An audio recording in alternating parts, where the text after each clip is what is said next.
Hey everybody, welcome back. Devin, the OG, the original Grognard here, back for Lock and Load Publishing. And what are we looking at? We've seen this screen before. We're looking at Lock and Load Tactical Digital. And we got some pretty cool news for you. I want to go over it real quick. Just the major big thing right now. Heroes Against the Red Star Pack 1 has been released today. Normally $9.99, but we've got it on sale for 20% off, so $7.99.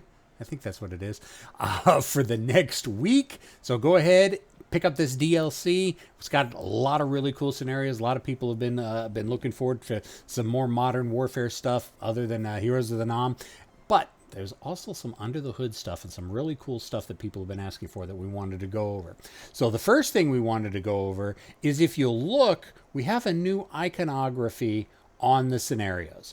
Now, as everybody remembers, we've got these two little dudes standing here, and that means that it is multiplayer enabled and multiplayer capable.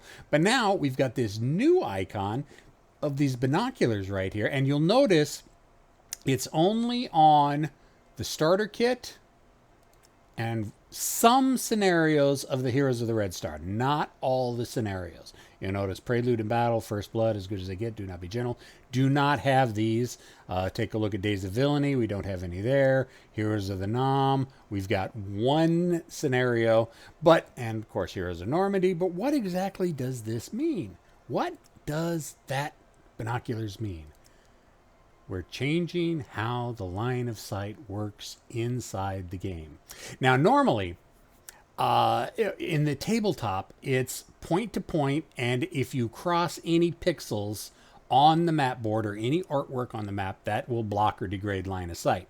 However, the way things are set up with the computer game, we do it by hex. So if you're crossing a line of sight through a hex that has blocking terrain, and it blocks line of sight. That's how it has been since Digital Day 1, and we've actually gotten to the point where we can actually start fixing that, and we can start doing point-to-point line of sight inside Lock and Load Tactical Digital.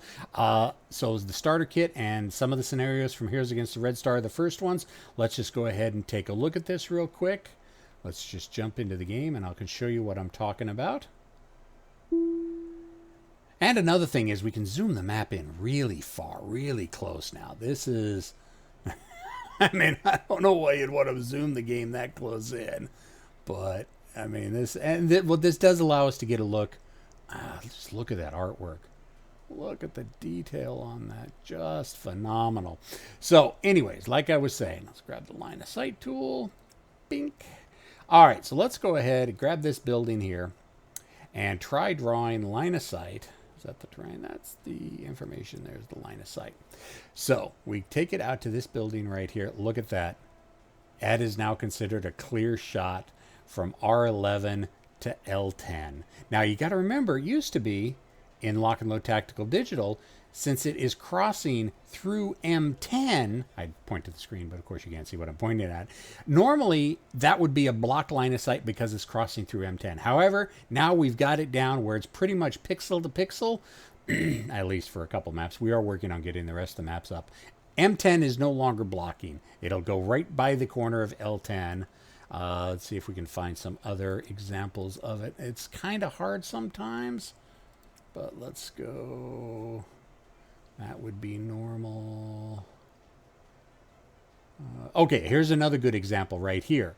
Normally, R13 in the digital version, since it's got blocking terrain and it would block the entire hex. But now, since we're going pixel to pixel, it goes right through to S13. This is going to put Lock and Load Tactical Digital more on par with the tabletop version, which is what we really want to do.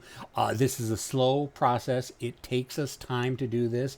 We kind of have to go in almost pretty much pixel by pixel to define what is blocking and degrading terrain pixel by pixel, rather than just, as a human eyeballing it on a normal map. All right, so that is one really cool change, and we'll be getting the rest of the maps out like that in the future. And I got something else, another change, and I think people are really going to like it. Okay, last thing we're going to cover tonight is something that a lot of people have really been asking about, really been wanting, a lot of questions, a lot of concerns, a lot of debate on the various forums out there. And this is a little something that is just not unique and special to the digital system. This is something that's actually being wrapped up with the tabletop version as well as we're working on the new 5.1 version of the rules. Y'all are gonna love this if you haven't seen it yet. All right, so we got this building here, and we got this squad, and they've got a law. You know, that's a propulsion based weapon. So let's click on them. Oh my God! We can fire laws from buildings now. In fact, all support weapons that have an ordnance to hit table can be fired from buildings now. This includes, of course, the law we just saw, RPGs, bazookas, Panzerfaust, Panzerschrecks, pretty much every single support weapon with an ordnance to hit table can be fired from inside a building now. Now, this does not mean weapon teams. I will point out, like the M47 Gustav over here, or Milan, they cannot be set up and fired from inside buildings. But now people have the option of being able to fire propulsion-based weapons, i.e. rocket-propelled projectiles, from inside buildings. So again, this is not something that's unique to just Lock and Load Tactical Digital. This is something we are incorporating in the new 5.1 rules, which we should have out within the next week or so people can start getting a look at that. We're also going to start seeing a lot more updates and kind of under the hood changes as we also incorporate the digital rules into the new 5.1 rule system. And just follow the updates, because Tom is still doing virtually daily updates. Keep an eye on the post there. You'll start to see a lot of that show up. We got some really new and exciting stuff coming up. I don't want to give too much away, but you'll just have to wait and see. Questions, comments, concerns, complaints, criticisms in the comment section below. I'll see everybody later.